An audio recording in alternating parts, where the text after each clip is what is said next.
He turned off the TV so suddenly that the silence felt louder than any sound that had been playing before, and when he looked at me with that flat, emotionless stare and said, "Get out," it wasn't just a sentence, it was a psychological dismissal, the kind that doesn't shout but still crushes you. And before this story goes any further, if you've ever been made to feel invisible in your own space, pause for 1 second, hit like, subscribe, and comment. I stayed silent too, because stories like this aren't just entertainment, they're mirrors, and I stayed quiet not because I was weak but because psychology teaches us that silence is often the last defense of someone who's still observing, still collecting truth, still waiting for the moment when power shifts. And that night I didn't argue, didn't cry, didn't pack my things, I simply stood there while he walked past me like I was furniture. Because when someone abruptly cuts communication, turns off shared experiences, and orders distance, it's a classic dominance move meant to trigger panic and submission, and the human brain, when shocked, either reacts emotionally or freezes strategically, and I chose the second without even realizing it, sitting alone with my thoughts replaying every subtle sign I had ignored before, every time he spoke over me, every decision he made without asking, every joke that felt slightly cruel but was disguised as humor. And psychology calls this gradual erosion of agency coercive control,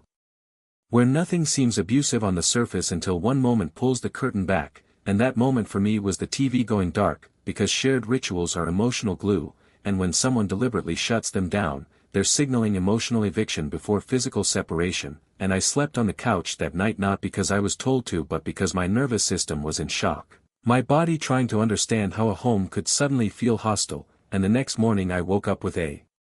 strange calm, the kind that comes after the brain finishes processing threat and switches into clarity mode. And that's when the knock happened, slow, deliberate, confident, not the knock of someone asking permission but of someone who knew they belonged there. And when I opened the door, everything shifted, because psychology also teaches us that abusers thrive in private but collapse in front of witnesses. And the man standing there wasn't angry or loud, he was composed, observant, and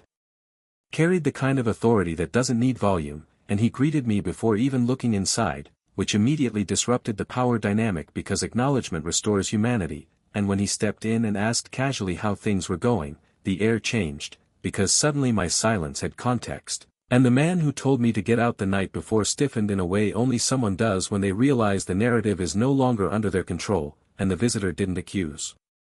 or confront, he simply asked questions. And psychology knows that the most destabilizing thing for a controlling personality isn't attack, it's exposure through neutral inquiry, because control relies on assumed agreement, and when that assumption breaks, the mask slips. And I watched it happen in real time as small contradictions surfaced, timelines didn't align, tones shifted, defensiveness crept in, and my silence from the night before transformed into credibility, because people who scream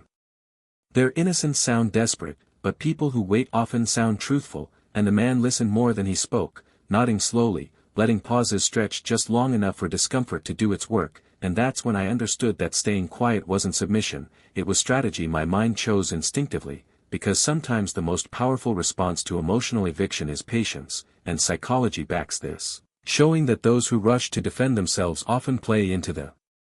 aggressor's frame, while those who wait force reality to speak for them. And by the time the conversation ended, nothing dramatic had happened on the surface, no yelling, no threats, but the balance had shifted completely, because power isn't about who speaks loudest, it's about who controls meaning, and meaning had slipped out of his hands. And as the door closed behind the visitor, I wasn't told to leave again, because once dominance is questioned publicly, it struggles to reassert itself privately. And if this story is resonating with you, if you've ever been silenced, dismissed, or emotionally pushed out without explanation, stay with me till the end and share this video, because understanding the psychology behind these moments can change how you see your own experiences. And what happened next wasn't revenge or confrontation, it was something far more unsettling for him, awareness. Because awareness dissolves manipulation, and once you see the pattern, you can't unsee it. And over the following days, his behavior softened, not out of remorse but recalibration, because when control fails, it adapts. And psychology tells us that the most dangerous phase isn't open hostility, it's subtle compliance masking resentment. And I observed quietly again, noticing how kindness appeared strategically, how apologies lacked ownership, how explanations focused on stress rather than choice. And this is where many people get trapped, mistaking behavioral change for internal